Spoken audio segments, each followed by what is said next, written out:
What is up, my trunk slaying friends? It's Thursday. It's Q2. And I want to tell you a story about YouTube. So I watch a lot of YouTube.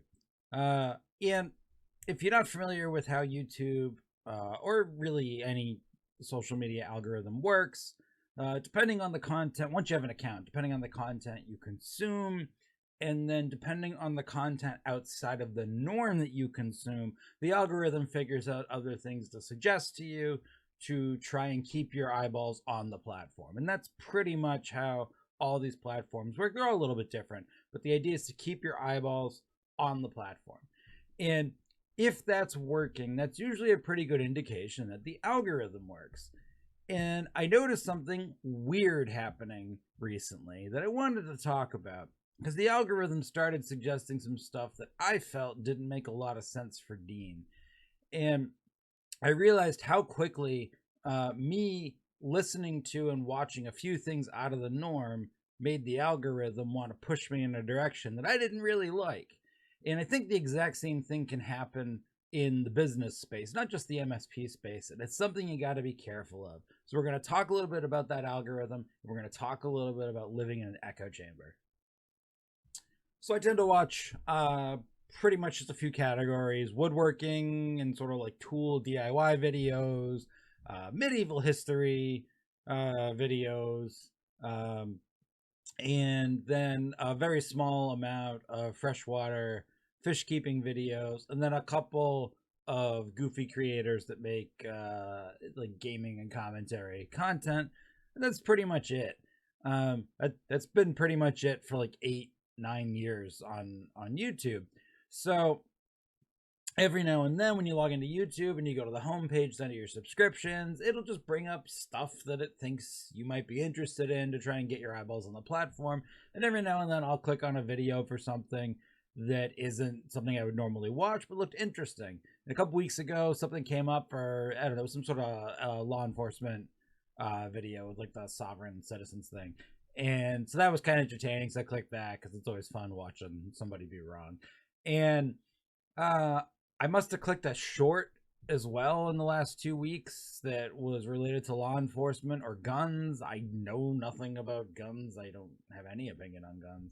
And all of a sudden, I realized this week that YouTube had me down this entire rabbit hole of watching all of these firearm YouTube channels. And it got to the point where I was watching a video the other day on the little thing that you can put on the end of a Glock that makes it automatic.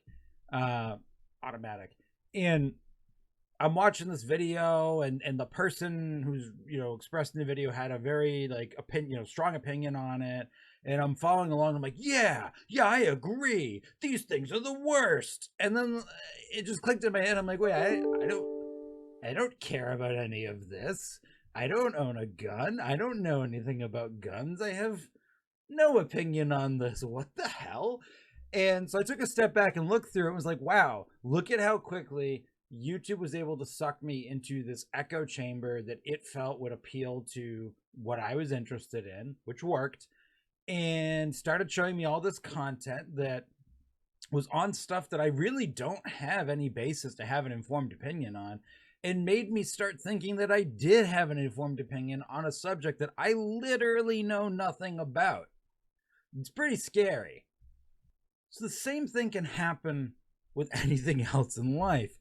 And yeah, in meat space with our business friends, there's not this, algorithm that's pumping us content, but we kind of self-create our own algorithm. As we've talked about in previous videos with Dunning-Kruger and Dunbar's number and just our ability to hold and maintain relationships, we tend to end up only being able to hold on to relationships with people that think like us, talk like us, and make us feel smart. And the easiest, lowest cost way to feel smart is to be around other people who think exactly like you and share your opinions and ideas, because then you're de facto smart. And so the risk with doing that, which I think we all understand superficially, we know that, well, okay, I shouldn't do too much of that. But seriously, the risk with doing that is you can end up having your trusted circle of advisors, and we all have one, are not necessarily in a position to, while they may be trustworthy, aren't in a position to really advise you accurately. You end up getting sucked into the meat space version of a YouTube algorithm that has me a week later having an opinion on, an add-on item for a Glock, which is something I've never even been in the same room as a Glock. Never mind having an opinion on one. Same thing happens at your MSP. Long time ago, when we were a much smaller MSP and I was sort of in the middle of my service management journey, I had the great fortune to hook up with and be coached by probably the smartest full business human I have ever met, Dave Shaffron from C-Level. And I remember very viscerally, it was maybe like our third month working with him, and I would get off calls. I would take the calls sitting next to my boss in his office, and I would get off these calls and I would be shaking my head, and I would turn to Nate and I'd be like, that's not how it works. David doesn't know what he's talking about. That's not right. And I look back on that now and I laugh because, I mean, how dumb could I have been? I had been a service manager for all of like 3.5 years at that point. I was talking to one of the smartest operations and business professionals that I've ever met anywhere. Somebody who had grown multiple businesses larger than I can possibly imagine, done tons of M&A, and had been in this space both from a technical but also a business and operations standpoint longer than me and Nate had ever really meaningfully been in the business. And yet here I was saying he doesn't know what he's talking about. And both at that time and now, I had that light bulb moment where I was like, hang on a minute here. That can't be accurate. And I was lucky enough to have the self-reflection to realize that it was me who didn't know what he was talking about, and I was full of shit. I did it in an angsty and angry way. I said, well, I'm going to do everything he says, because if he's wrong, then I can rub it in his face, and if he's right, then I'll win, and that's great. So I did it in an angsty way, but the point was that I momentarily checked the fact that I was clearly living in an echo chamber of business advice that was holding me back. I had met a handful of other service managers at MSPs that were objectively more successful than we were at that time. And Nate had also met some business owners that were more successful than us at that time. But that's the thing. Success is a relative scale. And like I've talked about in other videos, first of all, if you have a business that is turning a profit and you're helping other humans, you're already successful by definition. But on that relative scale of success, sure, at that time, our MSP was probably around $1 million, and a lot of our MSP friends were $2 to $3 million. So comparatively, they were 2 to 3 times more successful than us. But they weren't really that successful.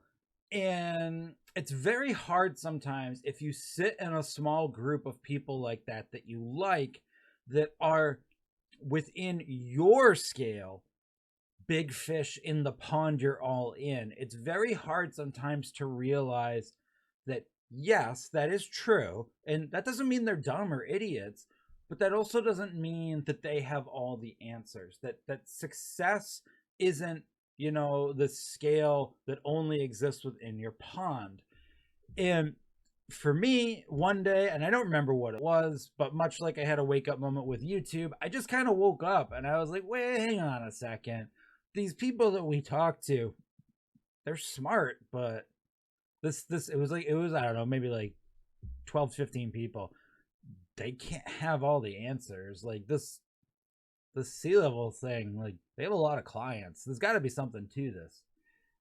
And that's kind of what I'm advocating that you do starting here in Q2, is if you're sitting there and you hear an idea or a concept, a product, just something that isn't what you would normally think, do, or say, and isn't what your friends would normally think, do, or say, I just want you to take a minute and take a step back and consider what that thing is, and if you are filtering it through the bias of basically being in a meat space algorithm, or if it really is just not for you. And it may not be, and that's totally fine.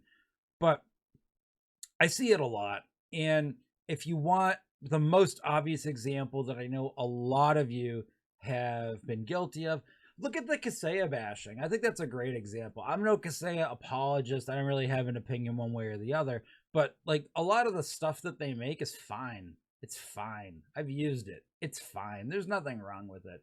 But if you haven't, or you have and it was fine, but you jump on this bandwagon of everything they touch turns to shit, well, very quickly, that's become people's entire personality and methodology of thinking is anything this brand touches turns to shit. And I just think that's dangerous to not be aware of that that's happening. I'm not here to tell you that everything they touch doesn't turn to shit or does. I don't really care. I don't really have an opinion on that. But it's more the fact that that probably also wasn't really your opinion. You probably got that opinion from the echo chamber you're in, and now you go around parroting it as though it's your opinion. And it has in a certain way become your opinion, much like YouTube tried to force Glock mods as being my opinion when I realize I'm really in no position to have an opinion. Are you in a position to have an opinion? Have a great Thursday. Just think a little more critically about where some of your opinions, ideas are coming from on business concepts and if they're really your own. And don't forget, you got employees, you got clients, they happy, you are successful.